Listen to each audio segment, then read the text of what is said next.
Mr.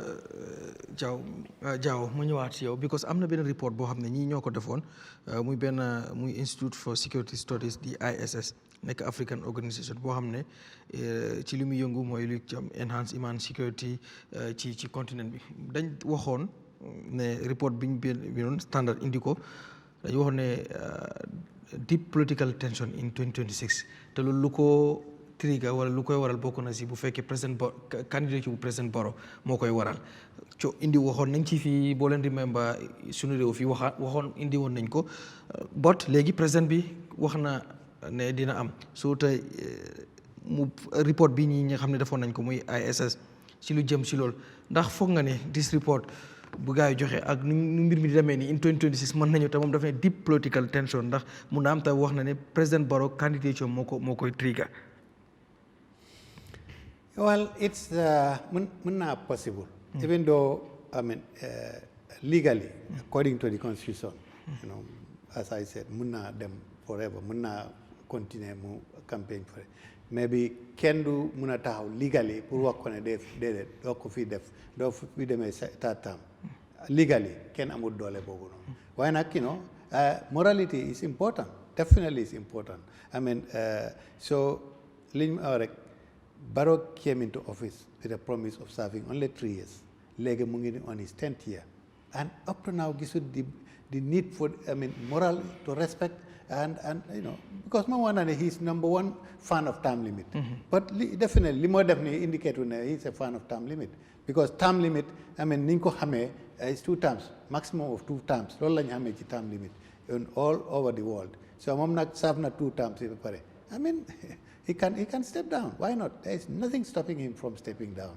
You know, legally, munna dem. Why not? Morally, definitely, therefore, step down. So whether Lolo na cause some security problem in the future, well, it all depends on how, you know, the other side handles it. Because they are determined to stop him. What means they are going to use is another issue altogether. Because definitely, they cannot use the legal means. Legally, Barrow amna sansanji pour them. For a third term. But again, definitely they are determined. Whether that is going to cause a security problem in the future, it's a possibility. So, Barrow, you know, not anticipate your not to plunge this country into any kind of security problem, you know. I think somebody should advise him if he's listening to advice. But unfortunately, I mean, the quality of his advisors are also something else. Because definitely, man feel nane, Barrow could have had very good advisors. You know, a lot of Gambians here, retired people with a lot of, you know, ham on various topics and various issues. Advise. You don't just pick anybody in the street just because MPP militants or so and you appoint them as advisors. I mean, well, all those are lapses lima gis ci Barrow dal and he could have addressed them definitely. Okay, wax nga waxe comme exemple ne the other side mun nañ ko xamuloo nan lañ koy handle mooy mi bi yaa ngi wax mi bi di opposition wala even some concerned Gambians yoo xam ne ñoom bëgguñoo gis président Barrow mu def third term. Foog na itam jàpp nga ne ku muntu ànd si koo xam ne ànduloo ci président Barrow running third term loo mën a def rek mooy xëy na nga xañ ko sa vote wala war ngaa mën a def leneen luy tax pour jéem ko. Well, that's the most ideal thing pour you know pour nga defen I mean su dee ne période ne warut a dem third term nga taxaw you know defen to vote nga vote against him. That's the most ideal thing to do, you know, pour bañ dugal nit ñi into any security problem. Waaye nag am na ñu xam ne si to determine pour stop ko, not necessarily only in the opposition. Am nañ even ñu xam ne xëy na bokkuñ ci, you know, benn party whatsoever, but they feel that am nañ ko in their minds that Barrow warut a dem for a third term, you know, because dafa war a respect the term limit bi moo oote ni. I mean, and term limit definitely cannot be more than 2 terms.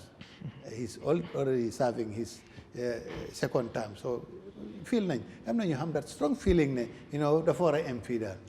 Not necessarily people in the opposition, but people who have a strong conviction ne, you know, warut a dem beyond this. So maybe lolo cause a problem in the future. Why definitely, ideally, I mean, could any feel nga ne Barrow shouldn't go for a third term.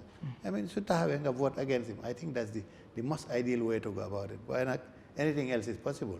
ok yow comme expert comme yàgg nga si wàllu journalisme yàgg nga di def ay observation yu bari nguur yu bari tamit fekk na la fi nekku ci réew mi rek bot yu bari rawatina si Afrique su situation yu mel nii tey ni nga gisee président Barrow ak nguuram administration ak ni mu nekk di doxal ndax foog nga ne moom sax bu demee taam not nit ñi sax génn si mbedd yi wala mën a créer benn political tension wala whatever but moom rek bu demee bàyyi Gambien si ñu dem ndax foog nga ne président mun naa amaat dara ak lim fi jot a def si 10 years yi nii. yeah you mean bu dee nag insiste na dafa taxaw. waaw bu insisté ba pare ba taxaw ndax foog nga ne moom mun naa am dara not rek comme nit ñi nekk di ko bot comme ni nga observé nu mu liggéey ndax liggéeyam.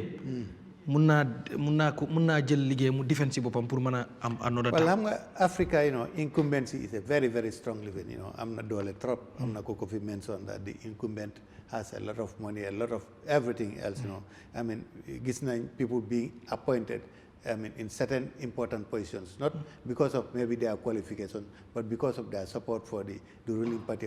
That is happening, it's happening. So incumbency is very, very powerful in Africa. Why not, should set the trend of elections in this country for the past few years or so. I mean, it's risky on the part of President Barrow to attempt to go for a third term. He could be defeated in the polls.